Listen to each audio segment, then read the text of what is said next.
কি কৰো ভাবি উপায় পোৱা নাই যাম কিন্তু এতিয়া বাহিৰক কি কৰা ভাল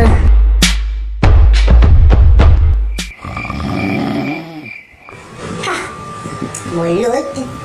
সপোনে দেখিছো না ভাবিব লাগে মই কি কৰো কেনেকে যাম উপায় পোৱা নাই মাথা চাথা গৰম হৈ যায় বেছ সেইটোৱে কৰা ভাল হ'ব ক'ত মৰাই শুন মই অলপ বাহিৰৰ পৰা ঘূৰি আহোঁ তাজমহল চাই আহোঁ তই এটা কাম কৰ তই এতিয়া বহি থাক ন তই বহি থাকিবি মই আহিলোঁ